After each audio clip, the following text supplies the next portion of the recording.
भारत में विरोध आंदोलनों पर हमारी चर्चा चल रही थी।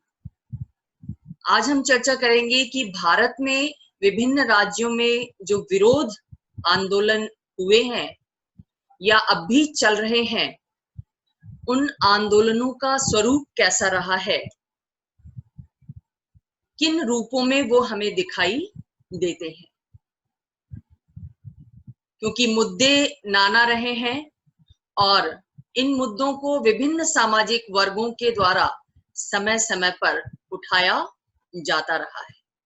तो कौन कौन से आंदोलन रहे हैं, उनके क्या मुद्दे रहे हैं, इसको हम संक्षेप में देखने का प्रयास करेंगे। सबसे पहले स्वतंत्रता के बाद जिस प्रश्न पर व्यापक आंदोलन भारत में हुआ वो था भाषा का प्रश्न। इसको हम भाषाई आंदोलन कहते हैं। आप सब ये जानते हैं कि भारत संस्कृति की दृष्टि से एक बहुसांस्कृतिक राष्ट्र है। बहुत सारी संस्कृतियां यहाँ साथ साथ निवास करती हैं। इसलिए भारतीय संस्कृति को गंगा जमुनी संस्कृति कहते हैं। सभी संस्कृतियां एक साथ सह अस्तित्व के भाव के साथ रहती हैं।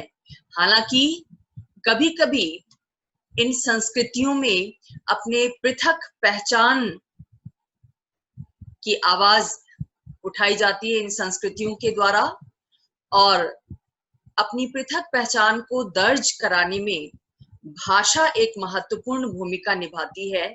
लिहाजा भाषा को लेकर भारत में एक व्यापक आंदोलन हमें स्वतंत्रता के बाद देखने को मिलता है। संविधान की 8वीं अनुसूची में 22 संवैधानिक भाषाओं को मान्यता दी गई है और ऐसा अनुमान है कि लगभग 2000 बोलियां भारत में बोली जाती है। लेकिन जितने भी भाषा भाषी हैं, खासतौर से जो अल्पसंख्यक भाषा भाषी हैं, यानी जिस भाषा को बोलने वाले कम संख्या में हैं, वो अपनी पहचान के प्रति ज्यादा सजग हैं और यही वजह है कि उनके द्वारा बहुसंख्यकों द्वारा बोली जाने वाली भाषा को थोपे जाने का विरोध किया जाता रहा है। और ये विरोध विशेष रूप से हमें दक्षिण भारत के राज्यों में और नॉर्थ ईस्टर्न स्टेट्स में, उत्तर पूर्व के राज्यों में देखने को मिलता है। तो जो भाषा संबंधी आंदोलन हुए हैं, वो आंदोलन 2 मुद्दों पर केंद्रित रहे हैं विशेष रूप से, जिनमें पहला मुद्दा है हिंदी के विरोध का। हिंदी को राष्ट्रभाषा के रूप में मान्यता दिलाने की मुहिम शुरू से ही चल रही है और जब से भारत स्वतंत्र हुआ तब से राजनेताओं के मध्य ये चर्चा का विषय रहा है, विवाद का विषय रहा है कि भारत की कोई एक ऐसी भाषा होनी चाहिए जो पूरे राष्ट्र के द्वारा बोली जाती हो, समझी जाती हो और जिस भाषा के आधार पर भारत को अंतर्राष्ट्रीय जगत में एक पहचान प्राप्त हो सके। इस विषय पर लंबे समय से चर्चा चली आ रही है, जो आज तक जारी है। स्वतंत्रता से पहले ही गांधी जैसे नेता ने यंग इंडिया में एक लेख लिखा था। उस लेख में ये विचार प्रकट किया था कि भारत की राष्ट्रभाषा हिंदुस्तानी होनी चाहिए, यानी हिंदुस्तानी को राष्ट्रभाषा का दर्जा दिया जाना चाहिए। ये हिंदुस्तानी भाषा क्या थी? हिंदी और उर्दू का मिश्रित रूप थी। उसको हिंदुस्तानी कहते हैं। 37 में हम देखते हैं कि नेहरू भी इस बात का समर्थन करते हैं कि हिंदुस्तानी को ही राष्ट्रभाषा के रूप में मान्यता मिलनी चाहिए। ये एक स्वर्णिम माध्यम होगा राष्ट्र को एकजुट बनाने का। लेकिन बाद में हिंदुस्तानी के स्थान पर हिंदी को राष्ट्रभाषा बनाने का विवाद उदित हुआ और संविधान सभा में भी इस पर बहुत व्यापक बहस हुई कि हिंदी को राष्ट्रभाषा बनाया जाना चाहिए या नहीं बनाया जाना चाहिए, और बनाया जाना चाहिए तो क्यों बनाया जाना चाहिए। इस संबंध में जब संविधान सभा में चर्चा चल रही थी तो 1949 में सितंबर में मद्रास के जो प्रतिनिधि थे संविधान सभा में, टी.ए. रामलिंगम, उन्होंने तर्क दिया संविधान सभा के अंदर कि हिंदी इसलिए नहीं राष्ट्रभाषा बनाई जानी चाहिए क्योंकि वो भाषा की दृष्टि से बहुत समृद्ध है। हिंदी के अलावा हमारे देश में बहुत सी ऐसी भाषाएं हैं जिनका साहित्य बहुत समृद्ध है, जिनका हिंदी की तुलना में बहुत अच्छी तरह से विकास हुआ है। लेकिन हिंदी के पक्ष में सबसे बड़ी बात यह है कि हिंदी देश के अधिकांश लोगों के द्वारा बोली जाती है, समझी जाती है। इसलिए बहुमत की भाषा होने के कारण ये राष्ट्रभाषा बन सकती है, न कि इसलिए कि भाषा की दृष्टि से ये एक उत्कृष्ट भाषा।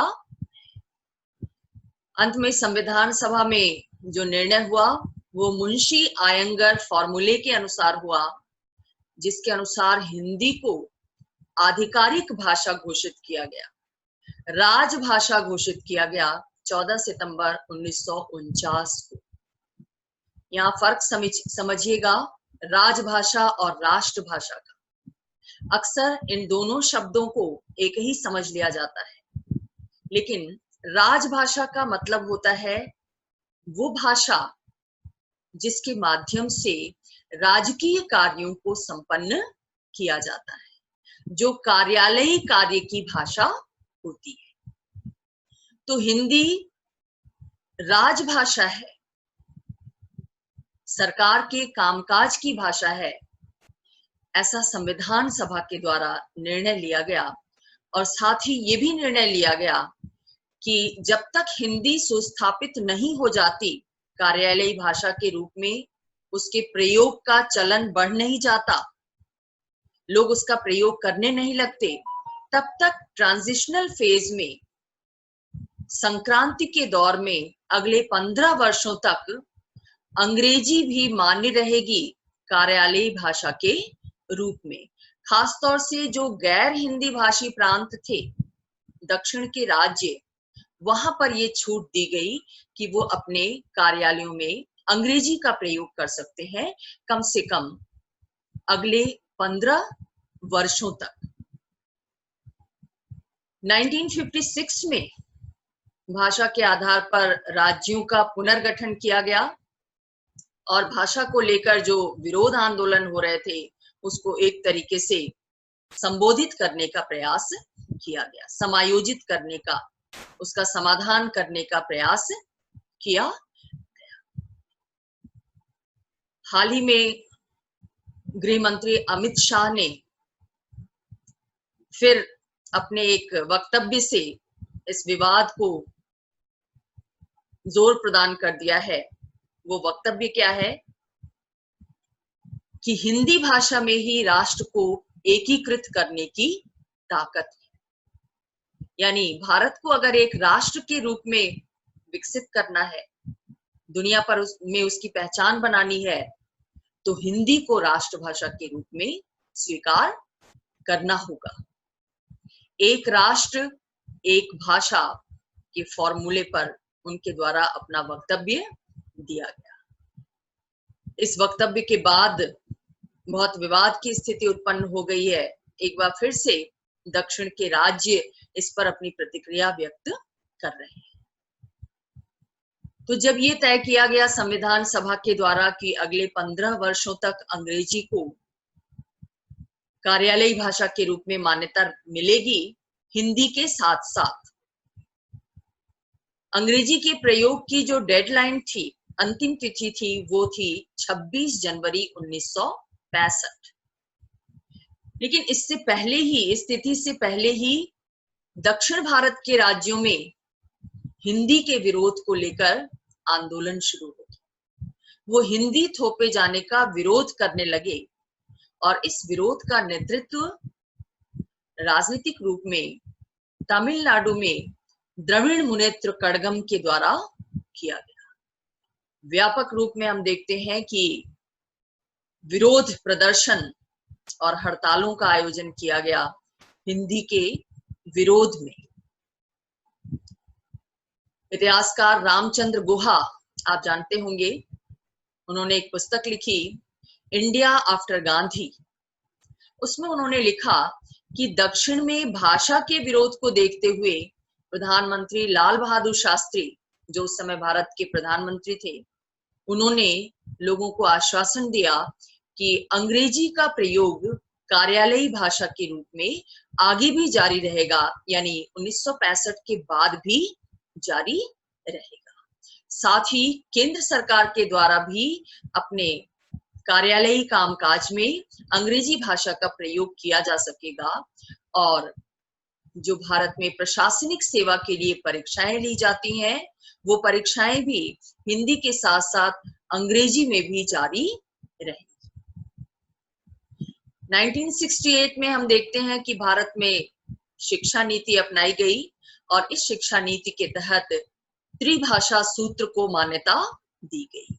ये त्रिभाषा सूत्र क्या कहता है कि अंग्रेजी और क्षेत्रीय भाषा के साथ साथ हिंदी का अध्ययन भी कराया जाएगा, लेकिन हिंदी का अध्ययन वैकल्पिक होगा, ऐसा इस फॉर्मूले के तहत कहा। हम ये देखते हैं कि जब भाषा का विवाद हिंदी को लेकर, हिंदी को राष्ट्रभाषा, राजभाषा का दर्जा दिए जाने को लेकर जो विवाद चल रहा था, उस विवाद में न्यायालयों के द्वारा भी इंटरफियर किया गया, क्योंकि मुद्दा न्यायालयों तक भी पहुंचा और न्यायालयों का निर्णय भी इस संबंध में मिश्रित रूप में हमें देखने को मिलता है। जैसे बंबई, कलकत्ता और मध्य प्रदेश के उच्च न्यायालयों ने अपने निर्णय में हिंदी को राष्ट्रभाषा के रूप में मान्यता दी कि हिंदी में वो गुण है कि उसे राष्ट्रभाषा की मान्यता दी जा सकती है, मिलनी चाहिए। लेकिन दूसरी तरफ गुजरात, कर्नाटक और पटना हाई कोर्ट ने भाषा के प्रश्न पर संवैधानिक स्थिति का समर्थन किया, जिसके अनुसार हिंदी कार्यालय की भाषा है, राजभाषा है, न कि राष्ट्र भाषा। अक्सर ये प्रश्न आपके एग्जामिनेशन में भी पूछा जाता है, कॉम्पिटिटिव एग्जाम्स में भी पूछा जाता है, राजभाषा और राष्ट्रभाषा के फर्क के विषय। लखनऊ की एक सूचना अधिकार कार्यकर्ता है उर्वशी शर्मा, उन्होंने एक आरटीआई डाली इस संबंध में गृह मंत्रालय को कि हिंदी का दर्जा क्या है, राष्ट्रभाषा या राजभाषा। आरटीआई का जो उत्तर गृह मंत्रालय के भाषा विभाग के द्वारा दिया गया वो ये था कि संविधान का आर्टिकल 343 हिंदी को राजभाषा का दर्जा दिया जाता है, राष्ट्रभाषा का उल्लेख कहीं नहीं है कि हिंदी देश की राष्ट्र भाषा है। बहरहाल गृह मंत्री अमित शाह के वक्तव्य के बाद राष्ट्रभाषा का विवाद फिर से शुरू हो गया है और इस संबंध में कर्नाटक के जो मुख्यमंत्री हैं BS येदियुरप्पा, उन्होंने जोर देकर कहा है, ट्विटर के माध्यम से अपने विचार व्यक्त किए हैं कि कन्नड़ कर्नाटक की मुख्य भाषा है और उसकी महत्ता के प्रश्न पर कोई समझौता नहीं किया जाएगा। यानी उन्होंने भी संकेत दे दिया कि हिंदी को अगर राष्ट्रभाषा के रूप में थोपा जाता है तो एक बार फिर से दक्षिण के राज्य उसका विरोध करें। तो भाषा संबंधी जो आंदोलन रहा उसमें पहला मुद्दा रहा हिंदी का विरोध। इसके इर्द गिर्द भाषा आंदोलन चलता रहा। विरोध चलता रहा। दूसरा जो मुद्दा है भाषा से संबंधित वो ये है कि भारत के जो विभिन्न राज्य हैं उनमें जो अल्पसंख्यक भाषा भाषी हैं, यानी जिन भाषाओं को बोलने वाले अल्पसंख्या में हैं, उन राज्यों में उन्होंने विरोध किया है किसका, कि बहुसंख्यक लोगों के द्वारा जो भाषा बोली जाती है उस भाषा को कार्यालयी भाषा बनाने का, राज्य की कार्यालयी भाषा बनाने का उन्होंने विरोध किया है।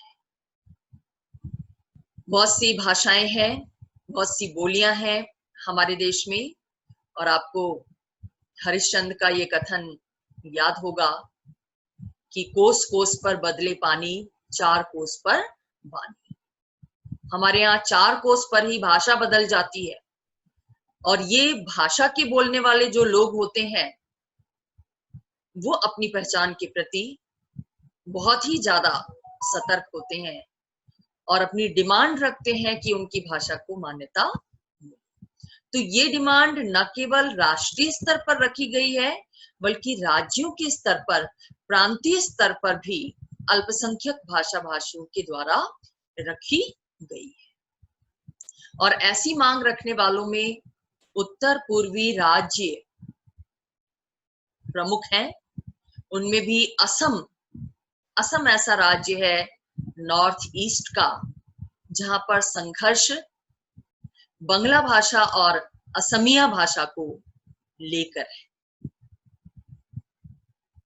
कुछ ऐसे जिले हैं जहां पर बंगला भाषा भाषी प्रमुख हैं, उनकी संख्या ज्यादा है, और कुछ ऐसे जिले हैं जहां पर असमिया बोलने वालों की संख्या ज्यादा है। लेकिन राज्य सरकार के द्वारा क्या किया गया, असमिया भाषा को राज्य की आधिकारिक भाषा घोषित किया गया और राजकीय कामकाज असमिया भाषा में करने का निर्णय लिया गया।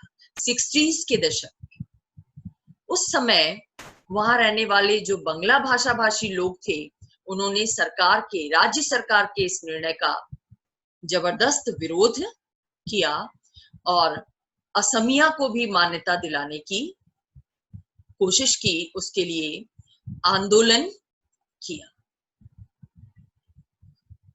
पॉल और ब्रॉस इस संबंध में लिखते हैं कि हमारे देश में राज्य सरकारों ने, केंद्र सरकार की बात तो छोड़ दीजिए, राज्य सरकारों ने भी अल्पसंख्यक भाषाओं के खिलाफ भेदभावपूर्ण नीति अपनाई है, यानी किसी विशेष भाषा को प्रोटेक्शन प्रदान किया है और किसी खास की उपेक्षा की है।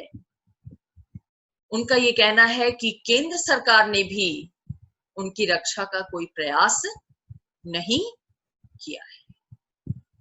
असम के इस उदाहरण के साथ साथ हम अगला उदाहरण अगर लें तो वो उदाहरण है उर्दू और बिहार में बोली जाने वाली मिथिला। जो उर्दू भाषा भाषी हैं वो उर्दू को कार्यालयी भाषा बनाने की मांग करते हैं, लेकिन दूसरी तरफ जो बहुसंख्यक भाषा को बोलने वाले लोग हैं वो उर्दू भाषा भाषियों की इस मांग का विरोध करते हैं और इसको मुस्लिम तुष्टीकरण की नीति के रूप में देखते हैं कि उर्दू को अगर राजभाषा बनाया जा रहा है, किसी राज्य के अंतर्गत कार्यालयी भाषा बनाया जा रहा है, तो ये मुस्लिम जनसंख्या को संतुष्ट करने का प्रयास। लेकिन वास्तविकता क्या है उर्दू के साथ, कि उर्दू भाषा को बोलने वाले हिंदू भी हैं और मुसलमान भी। तो आप देख रहे हैं कि कैसे भाषा का राजनीतिकरण हो रहा है, भाषा के नाम पर भी पॉलिटिक्स हो रही है, विरोध आंदोलन आयोजित किए जा रहे हैं, लामबंदी हो रही है भाषा को लेकर। इसका एक और उदाहरण आप देख सकते हैं, पश्चिम बंगाल में दार्जिलिंग में नेपाली भाषा भाषी बहुसंख्या में है, जबकि पूरे बंगाल में बंगला भाषा भाषियों की संख्या ज्यादा। लिहाजा बंगला को आधिकारिक भाषा घोषित किया गया है राज्य सरकार के द्वारा। लेकिन दार्जिलिंग में जो नेपाली भाषा भाषी हैं वो इस कदम का विरोध करते हैं कि बंगला उन पर जबरदस्ती नहीं थोपी जानी चाहिए, उनको अपना कामकाज अपनी भाषा में करने का अधिकार मिलना चाहिए। इस संबंध में रणवीर समद्दार एक राइटर हैं, उनकी एक बहुचर्चित पुस्तक है politics of autonomy, Indian experiences.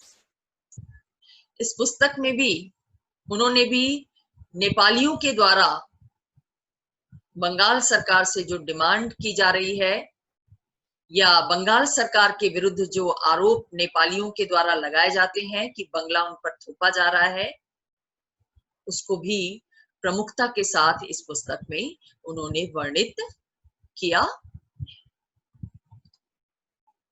तो ये है भाषा संबंधी विरोध आंदोलन जो स्वतंत्रता के बाद से चला आ रहा है। कभी ये तीव्र हो जाता है, कभी थोड़ा धीमा पड़ जाता है, लेकिन अब भी ये बना हुआ है। बीच बीच में राष्ट्रभाषा के रूप में हिंदी को प्रोजेक्ट किया जाता है दक्षिण भारतीयों के द्वारा या अन्य भाषा भाषियों के द्वारा, इसका विरोध किया जाता है। सरकार की तरफ से कई सारे प्रयास किए गए इस आंदोलन को, इस विरोध को सीमित करने के, कई सारे आयोग गठित किए गए, भाषा के आधार पर राज्यों का पुनर्गठन किया गया, त्रिभाषा सूत्र को अपनाया गया। न्यू एजुकेशन पॉलिसी जो 2020 है उसमें भी आप देखते हैं कि सरकार ने प्राइमरी एजुकेशन में क्षेत्रीय भाषाओं को माध्यम बनाए जाने की खुली छूट दी है कि अगर कोई राज्य चाहता है कि वो अपने राज्य में जो शैक्षणिक संस्थाएं हैं, जो विद्यार्थी हैं, उनको अपनी क्षेत्रीय भाषाओं में पठन पाठन कराए, तो ऐसा करने की उसे छूट होगी। यानी सरकार ने भी स्पष्ट संकेत दे दिया शिक्षा नीति के माध्यम से कि किसी भी सिटीजन पर, किसी भी नागरिक पर भाषा, कोई भी भाषा थोपी नहीं जाएगी, चाहे वो अंग्रेजी हो चाहे हिंदी। तो इस तरह से इस समस्या को संबोधित करने का प्रयास सरकार के द्वारा भी समय समय पर किया जाता है। अब दूसरा जो आंदोलन, विरोध आंदोलन हम भारतीय राज्यों में देखते हैं वो है नक्सलवादी आंदोलन। ये नक्सलवादी आंदोलन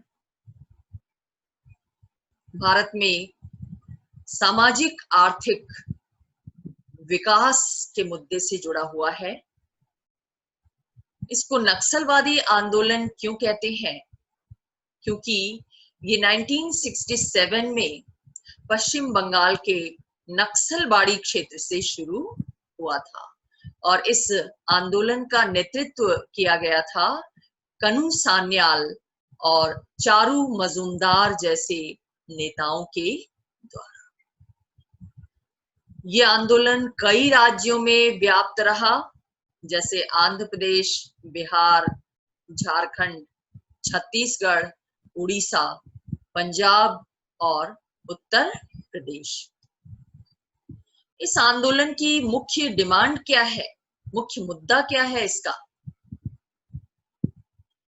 ये आंदोलन वास्तव में भारत की जो राजनीतिक व्यवस्था है, जो संवैधानिक व्यवस्था है, जो सामाजिक व्यवस्था है, पारंपरिक रूप से चली आ रही है, या जो आर्थिक व्यवस्था है, उससे असंतुष्ट है, क्योंकि ये इन व्यवस्थाओं को अपूर्ण मानता है, इनको शोषणकारी मानता है। मार्क्सवादी विचारधारा से प्रभावित है ये आंदोलन और इसकी मान्यता है कि भारतीय समाज में भी हम दो तरह के वर्गों का अस्तित्व देखते हैं। एक वो वर्ग है जो सामंतवादी है और पूंजीपतियों के साथ मिल गया है। ये दोनों मिलकर जो संपन्न वर्ग का निर्माण करते हैं, सामंतवादी लोग और पूंजीवादी लोग, ये दोनों मिलकर गरीबों का शोषण करते हैं। इन्हीं वर्गों के द्वारा राज्य व्यवस्था पर भी व्यवहारता कब्जा किया गया है। भले ही इलेक्शन होता है भारत में, मतदाता चुनकर भेजते हैं सरकार को, लेकिन चुनाव की वास्तविकताओं का जब पता किया जाता है और सत्ता तक पहुंचने की जो प्रक्रिया है, उसकी तह में जाने पर हम ये पाते हैं कि नाना गठजोड़ के माध्यम से ये तत्व ही राज्य व्यवस्था पर हावी हो जाते हैं। लिहाजा ये मिलकर शोषण करते हैं गरीब जनता का। वो गरीब जनता जो जागरूक नहीं है, जो साधन संपन्न नहीं है और इस कारण अन्याय सहती जाती है, इस जनता को, इस विपन्न जनता को, इस विपन्न वर्ग को उनके अधिकार दिलाने के लिए ये आंदोलन शुरू हुआ, जैसा कि आंदोलनकारियों की दलील है। आंदोलनकारी क्या कहते हैं कि जब तक ये पूरी व्यवस्था परिवर्तित नहीं की जाएगी, जब तक सामाजिक, राजनीतिक और आर्थिक व्यवस्था को उखाड़ फेंका न जाए और उसके स्थान पर नई व्यवस्था की स्थापना न की जाए, तब तक ये शोषण समाप्त नहीं हो सकता। मार्क्सवादी सिद्धांतों के अनुसार ये भी ये बात करते हैं कि एकदम से चेंज जरूरी है, आमूल परिवर्तन जरूरी है व्यवस्था में। और ये परिवर्तन कैसे होगा, इस लक्ष्य की प्राप्ति कैसे होगी, इसके लिए नक्सलवादी हिंसक साधनों को अपनाने पर जोर देते हैं। ज्यादातर नक्सलवादी संगठनों का प्रजातांत्रिक चुनावों में भरोसा नहीं है, इसलिए वो इसका बहिष्कार करते हैं। हालांकि कुछ नक्सलवादी संगठनों ने अब चुनावों में भाग लेना शुरू किया है।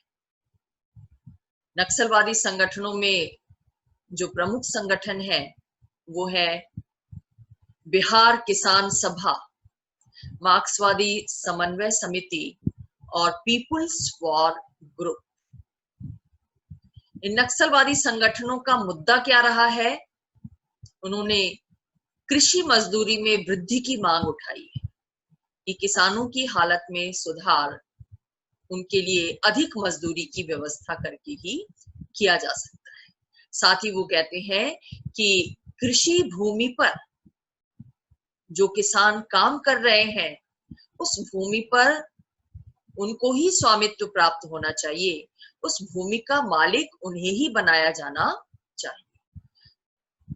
होता क्या रहा है कि भू संपत्ति के मालिक तो बड़े बड़े सामंतवादी तत्व रहे हैं, जमींदार रहे हैं, जिन्होंने इन मजदूरों से अपने खेतों में काम लिया है और काम के अनुसार उन्हें पारिश्रमिक नहीं दिया है, जिससे उनके जीवन स्तर में कोई खास सुधार नहीं हुआ है। ये सुधार कब होगा, कब वो राष्ट्र की मुख्य धारा में शामिल होंगे? जब कृषि भूमि पर उनको ही अधिकार दिया जाएगा जो उस भूमि पर काम करते हैं।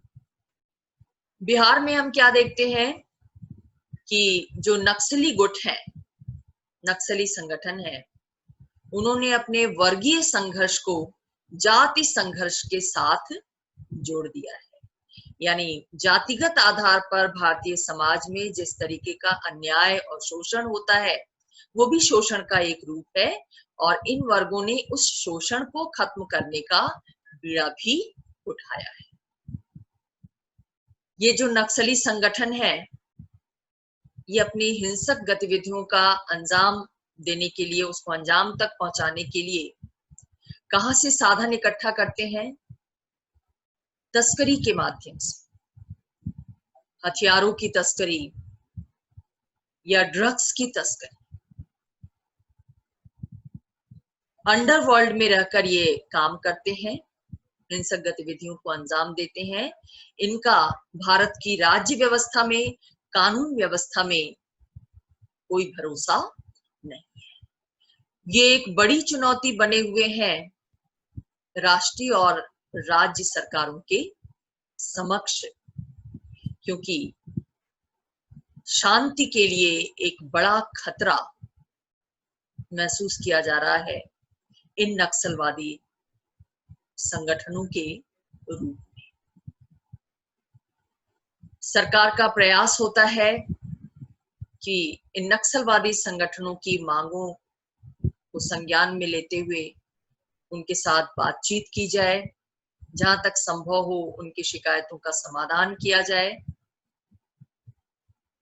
कई बार ऐसे अवसर आते हैं जब नक्सलियों के नेता और सरकार के प्रतिनिधि आमने सामने बैठते हैं, हल ढूंढने की कोशिश करते हैं, लेकिन दूसरे ही पल हिंसक वारदात को अंजाम देने के कारण ये समझौता वार्ता टूटती हुई सी दिखाई देती है। बहरहाल भारत में नक्सलवादी समस्या का, नक्सलवादी विरोध आंदोलन का अभी तक कोई स्थायी समाधान नहीं ढूंढा जा सका है।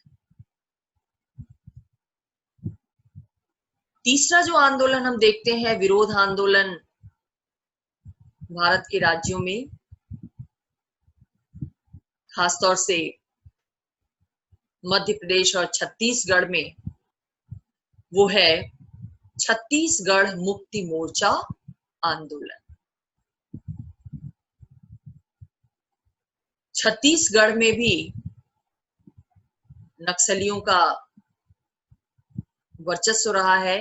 नक्सली इस क्षेत्र में भी बहुतायत रूप में अपनी गतिविधियों का प्रचार प्रसार करते रहे हैं, लेकिन बेसिकली जो छत्तीसगढ़ मुक्ति मोर्चा आंदोलन है, ये एक मजदूर आंदोलन है, श्रमिक संघर्ष आंदोलन, जिसकी जड़ें 1960 में हमें देखने को मिलती हैं, जब शंकर गुहा नियोगी के नेतृत्व में इसकी शुरुआत की गई।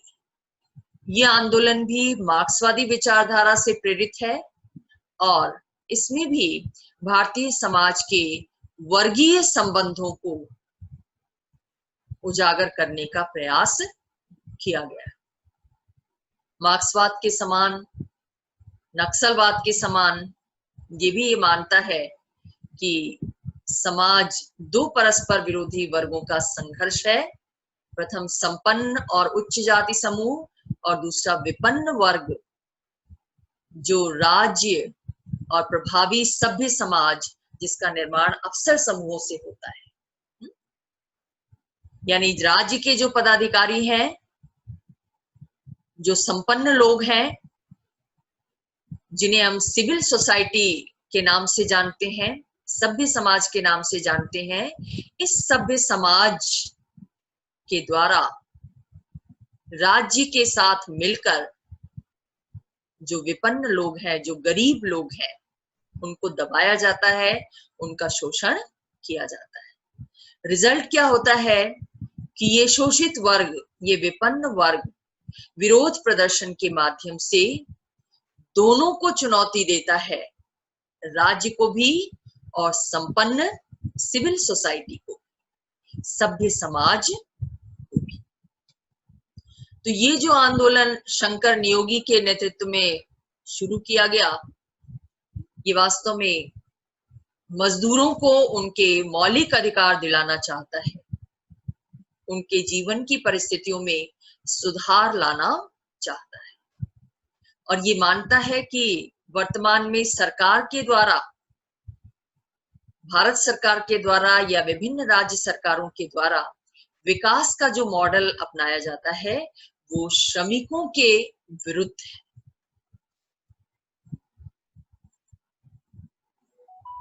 मध्य प्रदेश में भिलाई स्टील प्लांट है और इसी प्लांट से ये आंदोलन शुरू हुआ।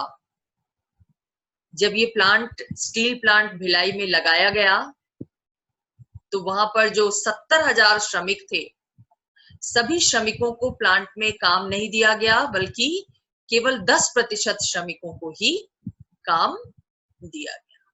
बाकी श्रमिक कहाँ जाएं, कैसे अपना भरण पोषण करें, इस बात पर कोई ध्यान नहीं दिया गया। ये औद्योगिकरण का, ये आधुनिक पूंजीवाद का रिजल्ट था, जिसकी तरफ ध्यान आकर्षित करता है ये आंदोलन। वो ये भी कहता है कि जिन मजदूरों को काम दिया भी गया भिलाई स्टील प्लांट में, उनके कार्य की दशाएं बहुत जोखिमपूर्ण थी। उनकी जान के लिए हमेशा खतरा बना रहता था। साथ ही उनको जो वेतन दिया जाता था, वो वेतन भी न्यूनतम वेतन से बहुत कम था। नियोगी ने इस बात की तरफ ध्यान दिया। नियोगी कौन थे? वो एक इंजीनियर थे जो भिलाई स्टील प्लांट में प्रशिक्षण प्राप्त करने गए थे। वहां उन्होंने मजदूरों की स्थिति को देखा और उनकी दशा में सुधार करने के उद्देश्य से उन्होंने ब्लास्ट फर्नेस एक्शन कमेटी की स्थापना की, जो 16 सदस्यों के साथ शुरू हुई। इस कमेटी ने मजदूरों के वेतन को लेकर, उनके कार्य की दशाओं को लेकर नाना प्रदर्शन किए, हड़ताल का आयोजन किया और जो स्टील उद्योग का प्रबंधक वर्ग था, उसके खिलाफ इस समूह ने संघर्ष छेड़ दिया। इस संघर्ष के मुख्य केंद्र क्या थे? दानीतोला और दल्ली राजहरा। ये 2 ऐसे स्थान थे जहां पर इस आंदोलन ने जोर पकड़ा। मजदूर आंदोलन से ये शुरू हुआ। मजदूरों की कार्य की दशाओं में सुधार, उनके वेतन में वृद्धि। बाद में इस आंदोलन में सामाजिक सुधार को भी एजेंडे में शामिल किया गया, क्योंकि ये माना गया कि बिना श्रमिकों की जीवन शैली में सुधार किए उनके हितों के लिए चलाया जाने वाला कोई भी आंदोलन सफल नहीं हो सकता। नियोगी ने यह पाया कि बहुत से मजदूर शराब पीने के आदी हैं। उन्हें शिक्षा, स्वास्थ्य के संबंध में उनकी कोई जागरूकता नहीं है, लिहाजा वो अपने जीवन को सही दिशा देने में असमर्थ है। ऐसी स्थिति में इस आंदोलन में ये बीड़ा भी उठाया गया कि ये आंदोलन मजदूरों के उत्थान के लिए उनमें जागरूकता लाने, स्वास्थ्य के प्रति, शिक्षा के प्रति उनको अवेयर करने का काम भी करेगा। साथ ही इस आंदोलन ने पर्यावरण के विषय में भी चेतना जागृत की। कैसे उपयुक्त तकनीक का प्रयोग किया जाए जो मजदूरों के लिए भी हितैषी हो और राष्ट्र के विकास के लिए भी उपयुक्त हो, इस पर इसका जोर रहा। इसने लिंग भेद के मुद्दों को भी उठाया और जो शोषणकारी कार्य दशाएं हैं उनको कैसे दूर किया जाए, ऐसे मुद्दों को भी उसने अपने एजेंडा में शामिल